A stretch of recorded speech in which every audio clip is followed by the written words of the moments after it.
दोस्तों नमस्कार। उम्मीद करते हैं आप अच्छे होंगे। आइए आज हम कक्षा 10वीं के अर्धवार्षिक पेपर देखते हैं। अब सबसे पहले हम एडजेक्टिव टाइप हल करेंगे। कैसे है देखिए, सबसे पहले हमारे पास दिया है कि द्विघात समीकरण ax² + bx + c बराबर 0 के मूल समान हो तो समीकरण का विविक्तर का मान क्या होगा। इसमें ये कह रहा है, इसको हम अब बताते हैं। ये प्रश्न देखिए, इसमें ये कह रहा है कि अगर हमारे पास ये हो b² - 4ac बराबर क्या हो, 0 के बराबर हो, तो इसका हमको क्या निकालना है, मूल बराबर हो तो विविक्तर का मान, मूल समान हो तो मान विविक्तर तो समीकरण में विविक्तर का मान क्या होगा। तो समीकरण में विविक्तर का मान क्या होगा, इसको हम सबसे पहले देखते हैं। तो इसके बराबर 0 हो, मूल समान होता है तो b² - 4ac का मान क्या आता है, 0 के बराबर आता है। मतलब हम कह सकते हैं कि d बराबर b² - 4ac जो विविक्तर का मान है वो 0 के क्या होगा, बराबर आता है। तभी हमारे पास मूल क्या होंगे, समान होते हैं। तो हमारे पास क्या आ जाएगा आंसर, ऑप्शन कौन सा नंबर हो जाएगा, डी नंबर। फिर दूसरा कहता है यदि a1/a2 b1/b2 बराबर c1/c2 हो तो रैखिक समीकरण युग्म a1x + b1y + c1 = 0 हो, a2x + b2y + c2 = 0 हो तो इसके हल क्या होगा।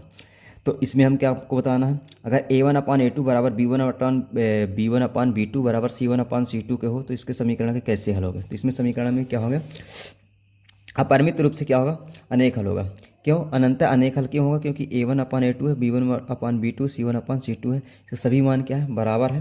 बराबर है तो इसका हम कह सकते हैं कि जो इसका जो हल होगा अनंत है, इससे अनेक हल होगा। इसका ऑप्शन कौन सा हो जाएगा, सी नंबर इसका ऑप्शन हो जाएगा। इसके बाद हमारे पास दिया बहुपद x² - 3 के शून्य ज्ञात कीजिए। इसका हल करके भी आप निकाल सकते हैं। इसका ऑप्शन नंबर ए हो जाएगा। क्यों हो जाएगा मैं बता देता हूँ आपको। जैसे हमारे पास दिया है x - 3 बराबर, इसको निकालना है। इसको जब आप हल करेंगे तो ये क्या आ जाएगा, इसको हम लिख सकते हैं x² - √3 का होल स्क्वायर। अभी हमारे पास आ जाएगा a माइनस, इसमें लगा a² - b² का फार्मूला लगाएंगे तो हो जाएगा x - √3 और x + √3। तो ये हो जाएगा, इसको बराबर के 0 कर देंगे तो इसके जो मूल आएंगे हमारे पास क्या जाएंगे, x बराबर + √3 ये आ जाएगा। तो हमारे पास ऑप्शन कौन सा हो जाएगा, ए नंबर हमारे पास ऑप्शन सही हो जाएगा।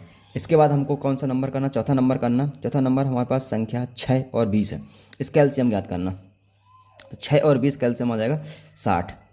क्यों जाएगा, क्योंकि हमको 6 और 20 का एलसीएम निकालोगे तो 60 आएगा। हम कह सकते हैं कि 20 का, जैसे हमारे पास ऐसा होता है एलसीएम निकालने की एक मेट्रिक बताता हूँ आपको। जैसे हमको बड़ी संख्या है 6 और 20 में बड़ी संख्या कौन है, 20 है। 20 का पहाड़ा पढ़िए आप, 20 दूना 40, 20 तिहाई 60। 60 ऐसी संख्या, पहली ऐसी संख्या जिसमें 6 विभाग चला जाता है और 20 का विभाग चला जाता है, इसलिए इसका एलसीएम कितना आएगा, 60 आएगा। तो इसका एलसीएम 60 है। आप ऐसे भी निकाल सकते हैं 6, अगर आपको ज़्यादा दिक्कत है तो 6 और 20 का क्या निकाल सकते हैं एलसीएम, तब भी आएगा 2 तिहाई 6, ये हो जाएगा 10 दाहम 20, ये हो जाएगा। तो आपके पास अब ये किसी 2 दाहम 20, अब ये किसी से कटने वाले नहीं है, ये इसी से कटेगा। तो 10 तिहाई 30 और 30 दुनाएँ 60, तो हमारे पास कितने एलसीएम आ जाएगा, 60। तो बराबर 60। तो इसका ऑप्शन कौन सा नंबर सही हो जाएगा, डी नंबर सही हो जाएगा। अब देखते हैं 10 पदों का योग ज्ञात करना हमको।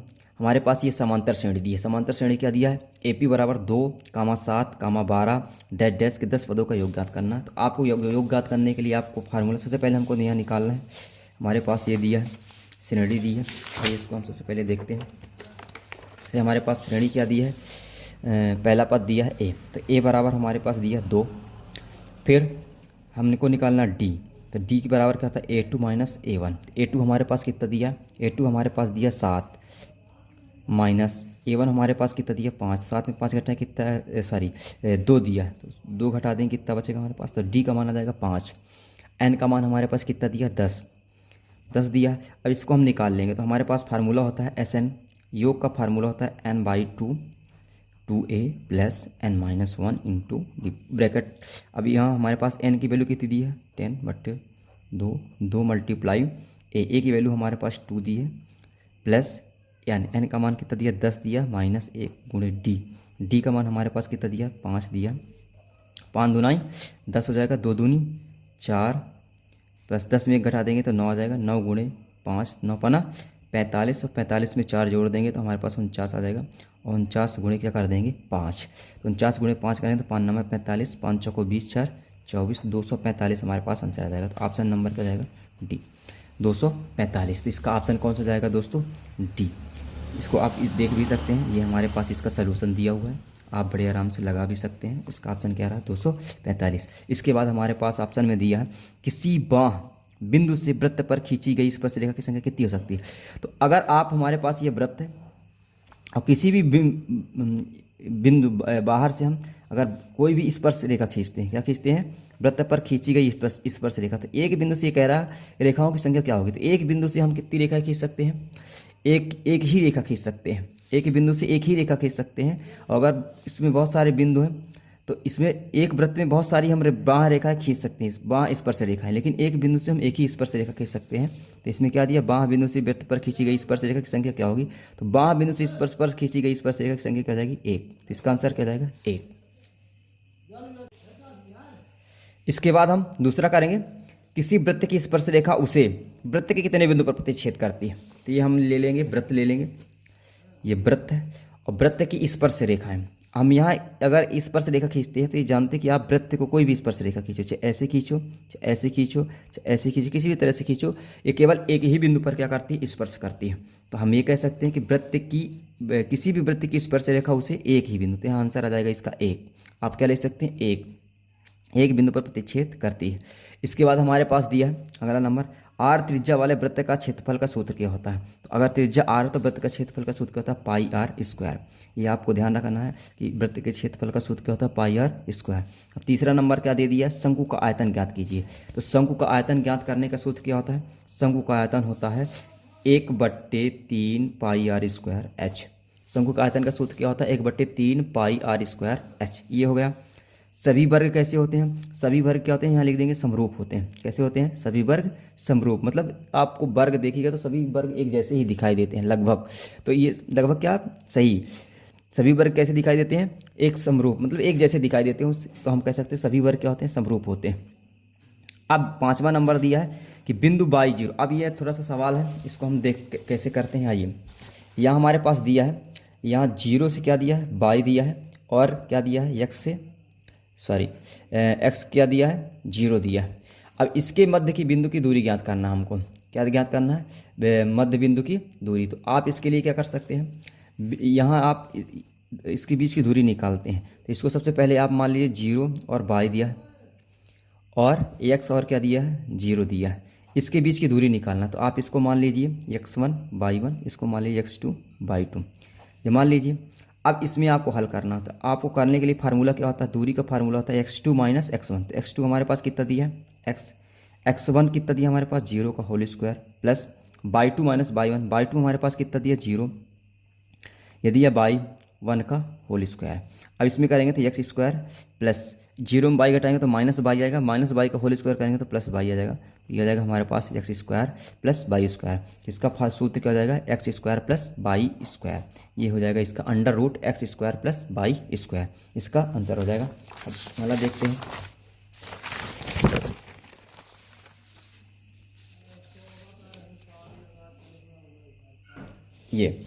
ये हमारे पास दिया cosec 90 minus theta. Cosec 90 minus theta का मतलब क्या होता है, आप एक फार्मूला होता है सेक, कॉसेक 90 माइनस थीटा के बराबर होता है सेक थीटा के। ये आप ध्यान रखिए, कॉसेक 90 माइनस थीटा बराबर किसके होता है, सेक थीटा के होता है। दूसरा नंबर हमारे पास दिया है अंडर रूट, ये ऐसे लिखा है, थोड़ा सा मिस प्रिंट हो गया है, under root 1 plus cot square theta है, ये ऐसे लिखा हुआ है, मिस प्रिंट है। तो इसको आप देख सकते हैं 1 प्लस काट स्क्वायर थीटा अंडर रूट में लगा हुआ, तो ये क्या होता है 1 प्लस काट स्क्वायर थीटा अंडर रूट बराबर किसके होता है, तो ये हम लिख सकते हैं किसके बराबर होता है, ये कॉसेक थीटा के बराबर। किसके थीटा के बराबर, कॉसेक थीटा के बराबर। तो इसका ऑप्शन का ये हो जाएगा, इसका हो जाएगा ये। अब ये कॉसेक 1 प्लस काट स्क्वायर थीटा बराबर किसके होता है, कॉसेक थीटा के। और ये कॉसेक 90 माइनस थीटा किसके बराबर होता है, सेक थीटा। सेक थीटा इसमें है नहीं, तो हम ऑप्शन क्या कर देंगे, यहाँ ये मिस प्रिंट हुआ है थोड़ा सा, तो यहाँ लिख देंगे सेक थीटा। अब आइए इसके बाद देखते हैं कॉस 90 थीटा। कॉस 90 डिग्री का मान कितना होता है, जीरो होता है, तो इसका ये वाला हो जाएगा। Sine square plus cos square theta बराबर किसके हो जाएगा, 60 डिग्री के। ये क्यों होता है इसको मैं बताता हूँ, sine square plus cos square theta बराबर 60 डिग्री के। तो यहाँ ये इसलिए होता है कि हम इसको लिख सकते हैं, अगर sine square theta plus cos square theta, हम इसको प्रूव करके दिखाते हैं कैसे 60 डिग्री के बराबर होता है। सही, आइए ये हमारे पास दिया है sine square theta. Sine square theta की जगह हम क्या लिख सकते हैं, sine 60 square theta plus cos square 60 degree. ये किसके बराबर होना चाहिए? 1 के बराबर होना चाहिए। कैसे इसको हम प्रूव करते हैं, आइए। अब थीटा की जगह हमने क्या रख दिया है? 60 रख दिया है। अब देखिए ये क्यों होता है 1 के बराबर, कैसे होता है? देखिए यहाँ हम कर देंगे 60 साइन 60 इसका साइन 60 का मान हमारे पास कितना होता है? √3/2 का होल स्क्वायर प्लस कास 60 का मान कितना होता है? 1/2 का होल स्क्वायर। इसको हल करेंगे तो हमारे पास 3/4 आ जाएगा। इसको हल करेंगे तो 1/4 आ जाएगा। अब इनको सबको हम क्या कर देंगे? जोड़ देंगे तो ये 4/3 + 1 बराबर कितना आएगा? 4/4। तो 4 4 कैंसिल हो जाएगा, हमारे पास कितना बचेगा? 1। तो 1 बराबर 1 आ जाएगा। इसलिए हम कह सकते हैं कि sine square theta plus cos square theta बराबर 1। तो ये वाला ऑप्शन जो है sine square theta plus cos square theta किसके बराबर हो जाएगा? ई के बराबर हो जाएगा। दूसरा नंबर है हमारा खंबे की छाया ऊंचाई के समान है तो सूर्य का उन्नयन कोण कितने डिग्री होगा? 45 डिग्री। अगर आप ध्यान रखिए कि अगर छाया और परछाई दोनों बराबर है तो कितने डिग्री कोण बनता है? 45 डिग्री का। अब यहाँ निकाल सकते हैं। छठवां नंबर है पेड़ की छाया और 20 मीटर है और ऊंचाई कितनी दी है? 20 मीटर है। तो ये आपके पास यहाँ से डायरेक्ट आ जाएगा 30 डिग्री आ जाएगा। कितना डिग्री आ जाएगा? 30 डिग्री। क्योंकि 10/30 का मान कितना डिग्री होता है? √1/3 होता है। इन दोनों का मान 1/√3 ही आएगा। इसलिए हमारे पास कितने डिग्री आ जाएगा? 30 डिग्री। तो ये हो जाएगा 30 डिग्री। अब ये हमको बताना कि ये समांतर श्रेणी है कि नहीं। तो हम देखेंगे अगर इनके बीच के अंतर समान आ रहा है तो ये समांतर श्रेणी है। अगर इनके बीच के अंतर समान नहीं आ रहा है तो इनके बीच समांतर श्रेणी नहीं है। तो इसको देखते हैं। आइए सबसे पहले हम इसको हल करते हैं। हमारे पास क्या दिया है? 1/4 कामा इसको दिए 1/3 कामा 1/4। इसको ऐसे मान लेते हैं 1/3 - 1/4। 3 4 का लघुत्तम 12 आएगा। 3 12 से भाग दे दो तो कितना आएगा हमारे पास? 4 4 - 3 यह आ जाएगा हमारे पास 1/12। ये आएगा। इसमें भाग देते हैं तो हमारे पास करते हैं तो 1 कितना जाता है? 12 आ जाता है। और 3 को 4 से भाग देंगे तो 4 आएगा। 4 - 3 यहाँ से फिर से हम क्या कर देंगे? अब इस हमारे पास क्या जाएगा? ये तो ये हो जाएगा 4 - 3 बराबर 1। 1/12। इसका मतलब है कि ये दोनों क्या आ रहे हैं? इनके बीच का अंतर क्या आ रहा? समान आ रहा। क्या आ रहा? समान आ रहा। तो हम कह सकते हैं इसको। अब आप देखिए एक तो इसका 1/12 आ गया। अब दूसरे का हल करते हैं तो यहाँ आ जाएगा 1/4 माइनस ये A2 हो जाएगा, ये A1 हो जाएगा। 1/3 4 3 का लघुत्तम कितना आएगा? 12 आएगा। और ये हो जाएगा 3 - 4। 3 में 4 1/, क्या आएगा? -1/12। तो इसका मान पहले वाले का आ रहा है 1/12, दूसरे वाले का रहेगा -1/12। तो हम ये दोनों का मान क्या है? बराबर नहीं है। इसलिए हम कह सकते हैं कि ये समांतर श्रेणी नहीं है। तो ये हमारे पास ये समांतर श्रेणी नहीं है। समांतर श्रेणी का व्यापक रूप लिखिए। समांतर श्रेणी का व्यापक रूप हम कैसे लिख सकते हैं? समांतर श्रेणी का व्यापक रूप हम ऐसे लिख सकते हैं A, A + D, A + 2D, A + 3D, A + 4D, A + 5D, ये आ जाएगा। ये समांतर श्रेणी का क्या है? व्यापक रूप। ऐसे बढ़ता चला जाता है। इसके बाद हमारे पास क्या दिया है? अगला नंबर दिया है पाइथागोरस का प्रमेय लिखिए। पाइथागोरस का प्रमेय का कथन लिखिए। पाइथागोरस का प्रमेय कथन क्या है? आप त्रिभुज बना लीजिए, कोई भी एक त्रिभुज बनाइए। इस त्रिभुज का पाइथागोरस प्रमेय कथन है कि किसी भी त्रिभुज में कर्ण का वर्ग समकोण त्रिभुज में क्या लिखोगे? समकोण त्रिभुज में कर्ण के वर्ग का मान लंब एवं आधार की या शेष दो भुजाओं के वर्ग के योग के क्या होता है? बराबर होता है। किसी भी त्रिभुज में कर्ण के वर्ग का मान शेष दो भुजाओं के वर्ग के योग के बराबर होता है, उसे हम क्या कहते हैं? पाइथागोरस प्रमेय का कथन कहते हैं। इसके बाद दिया समकोण त्रिभुज में सबसे बड़ी भुजा का नाम बताओ। तो सबसे बड़ी भुजा का नाम क्या है? कर्ण होता है। अब यहाँ दिया है x अक्ष से बिंदु की दूरी ज्ञात कीजिए। x अक्ष से हमें 2 3 बिंदु की दूरी ज्ञात करना। तो सबसे पहले हम लिखेंगे हमारे पास ये 2 और 3 बिंदु है। हमारे पास x अक्ष है। x अक्ष हमारे पास x अक्ष है तो x अक्ष में x का मान x होगा, y का मान कितना हो जाएगा? 0 हो जाएगा। तो यहाँ हम x इसको मान लेंगे x1 y1 और इसको मान लेंगे x2 y2। तो ये हमारे पास हो जाएगा x2 - x1। x2 का हमारे पास कितना दिया? x - 2 का होल स्क्वायर प्लस y हमारे पास कितना दिया है? 0 0 - 3 का y2 - y1। तो हो जाएगा 0 - 3 का होल स्क्वायर। तो ये हमारे पास आ जाएगा। इसको हम लिखेंगे तो √x2 - 2 का होल स्क्वायर प्लस हो जाएगा -3 का होल स्क्वायर, मतलब 3 3 9।